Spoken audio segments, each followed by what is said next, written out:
नमस्कार शेतकरी मित्रांनो. तुम्ही महाडीबीटी पोर्टलवर कृषी अवजारांसाठी अर्ज केलाय का? तुमची निवड झाल्याचा मेसेज आलाय, पण अजूनही पूर्वसंमती ही मिळालेली नाही का? मग मित्रांनो, हा व्हिडिओ तुमच्यासाठी अत्यंत महत्त्वाचा आहे. महाडीबीटी पोर्टलवर सध्या पूर्वसंमती देण्याचे काम का थांबले आहे आणि आता शेतकऱ्यांनी नक्की काय करावे याची सविस्तर माहिती आज आपण या व्हिडिओमध्ये पाहणार आहोत. मित्रांनो, नेमकी समस्या काय आहे? गेल्या 1 ते दीड महिन्यापासून राज्यातील हजारो शेतकऱ्यांमध्ये गोंधळाचे वातावरण या ठिकाणी निर्माण झालेले आहे. अनेक शेतकऱ्यांनी निवड झाल्यानंतर कोटेशन अपलोड केले आहेत, तरी सुद्धा त्यांना कृषी विभागाकडून पूर्वसंमती म्हणजेच प्री सँक्शन मिळत नाहीये. यामुळे शेतकरी संभ्रमात आहेत, की नक्की प्रक्रिया कशामुळे थांबलेली आहे? पूर्वसंमती प्रक्रिया का थांबली याचे मुख्य कारण या ठिकाणी आता आपण पाहूया. मित्रांनो, याचे मुख्य कारण म्हणजे कृषी विभागाने निवड प्रक्रियेत केलेला बदल.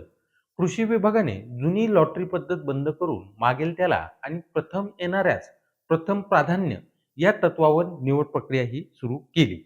मित्रांनो, या नवीन पद्धतीमुळे अर्जांची संख्या ही प्रचंड वाढली आणि पर्यायाने लाभार्थ्यांची संख्या सुद्धा ही वाढलेली आहे. निवड झालेल्या सर्व शेतकऱ्यांना अनुदान देण्यासाठी कृषी विभागाला मोठ्या प्रमाणावर निधीची आवश्यकता आहे.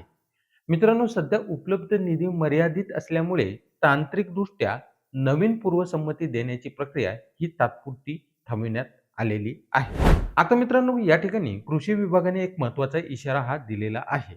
निधी उपलब्ध होईपर्यंत कृषी विभागाने शेतकऱ्यांना काही महत्त्वाच्या सूचना या ठिकाणी दिलेल्या आहे. घाई करू नका.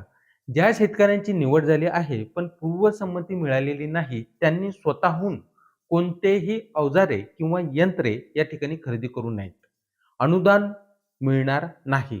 पूर्वसंमती मिळण्यापूर्वी जर तुम्ही खरेदी केली तर त्या खरेदीवर तुम्हाला शासनाचे कोणतेही अनुदान मिळणार नाही याची नोंद या ठिकाणी घ्यायची आहे.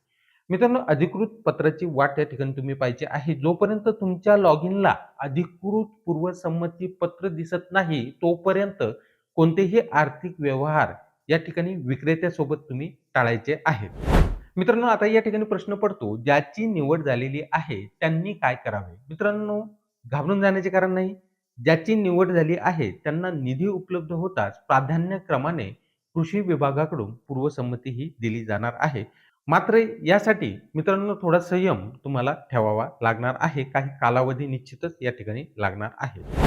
मित्रांनो, आता या ठिकाणी एक महत्त्वाची बाब म्हणजे ज्या शेतकऱ्यांना आधीच पूर्वसंमती ही मिळालेली आहे आणि त्यांनी खरेदी प्रक्रिया सुद्धा अवजाराची पूर्ण केलेली आहे, त्यांनी काय करायचे आहे? मित्रांनो, त्यांनी आपली बिले, ई-वे बिल आणि पेमेंट पावती यामध्ये आर-टी-जी-एस असेल किंवा एन-ई-एफ-टी तुम्ही केलेली असेल, ते त्वरित तुम्ही वेबसाईटवरती अपलोड करायचे आहे, जेणेकरून तुमचे अनुदान या ठिकाणी लवकर जमा होईल.